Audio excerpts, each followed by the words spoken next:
नमस्कार साथियों, आप सबका पुनः स्वागत है श्रद्धा वेद पुराण में।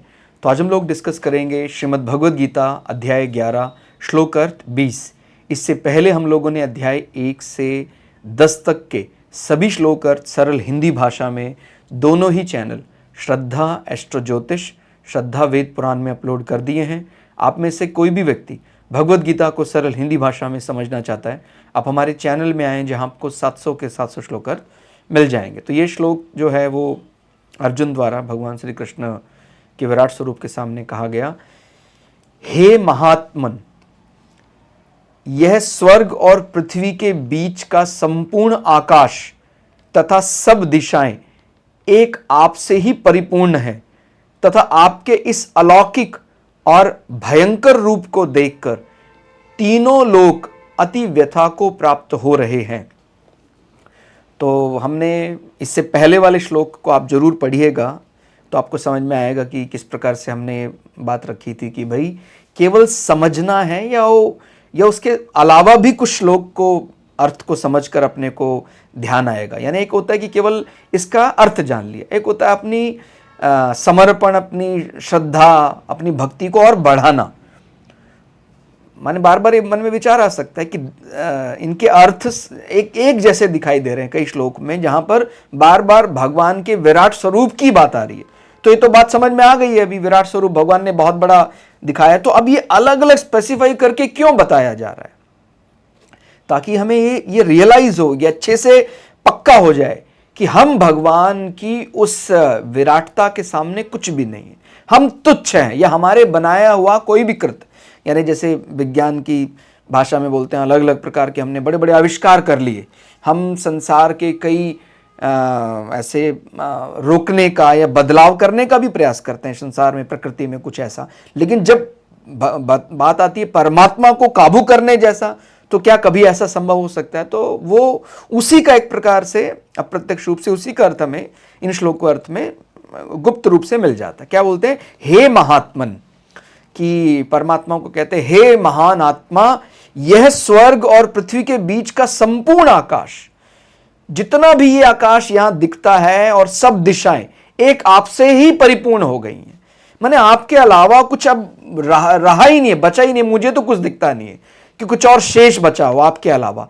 आपके इस अलौकिक और भयंकर रूप को देखकर, यानी आप जो पहले कभी भी लौकिक दृष्टि से माने लौकिक दृष्टि से तो संभव था ही नहीं वो, जो आपके रूप को समझना, और कहते हैं उसमें भी अलौकिक में भी कहते हैं कई ऐसी विषय हैं जिसमें एक प्रकार से प्रेम भी दिखता है और भय भी दिखता है।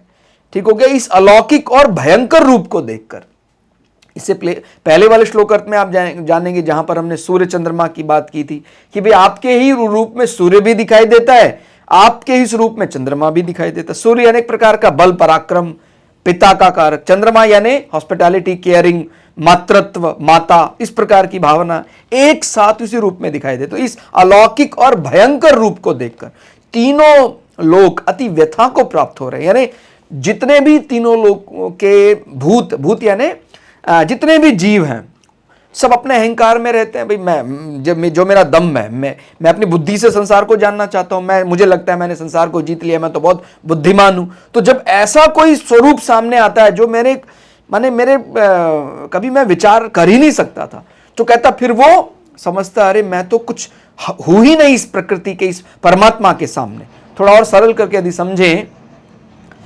आप केवल एक शरीर नहीं बल्कि पूरा ब्रह्मांड ही है।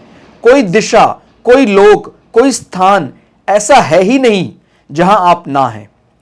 आपका यह रूप मानव बुद्धि से परे का है। वो बुद्धि से उसको समझना कि भाई इसमें ये ऐसा एनाटॉमिकल स्ट्रक्चर, ये इस प्रकार हम पढ़ते रहते हैं अलग, वो सब चीजें फेल हो जाती हैं। यहां पर यह सौंदर्य के साथ साथ हमें भय भी दे रहा है, क्योंकि इसमें सृष्टि, पालन और संहार तीनों शक्तियां एक साथ दिखाई दे रही है। भाई वहीं उसी रूप से ऐसा लग रहा है सृष्टि भी हो रही है, अलग अलग संसार प्रकट हो रहे हैं, उनका पालन भी उसी रूप में होता दिखाई देता है, और फिर उसी रूप में वो संहार करते भी दिखाई दे रहे हैं कि भाई मृत्यु को प्राप्त हो रहे हैं। तो एक साथ तीनों दिखाई दे रहे हैं, और कहते हैं इससे हमारा जो अहंकार, मैंने बोला जिसको दम्भ, वो अहंकार टूटता है, भूतों का अहंकार टूटता है कि भाई मुझे लगता है मैंने तो सब कुछ जान लिया है, मैं इतना बलशाली हूं, मैं तो इसको काबू कर सकता हूं।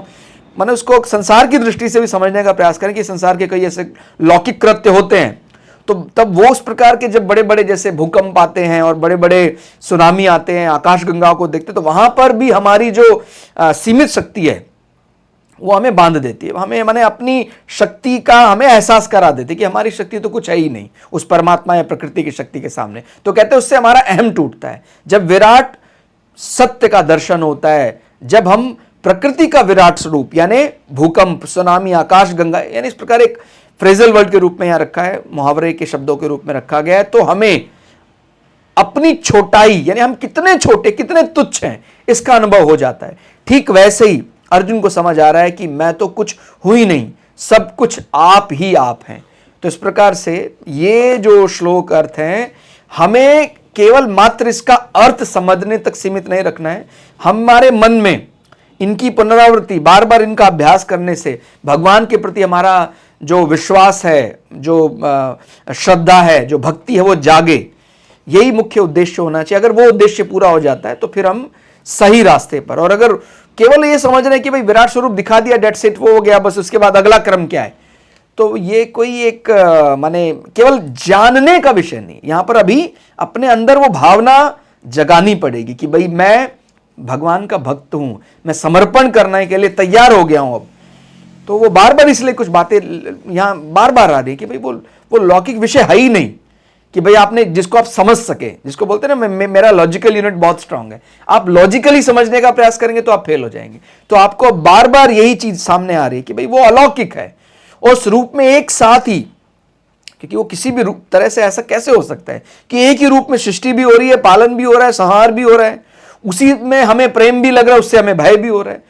तो कह रहे कि जो हमारे किसी फॉर्मेट में फिट ही नहीं हो सकता, जो हमारे सांसारिक फॉर्मेट, उससे अलग अविश्वसनीय, असीमित रूप वो भगवान का दिखाई दे। तो अर्जुन ने उसी रूप को यहाँ पर अभिव्यक्त करने का प्रयास किया। तो बहुत ही सुंदर 11वें अध्याय का 20वां श्लोक अर्थ रहा। ये श्लोक अर्थ आपको कैसा लगा, आप कमेंट करके हमें जरूर बताइएगा। मिलते हैं अगले श्लोक अर्थ के साथ, तब तक के लिए जय श्री भगु पराशरा, जय श्री शुक्राचार्य, नमस्कार।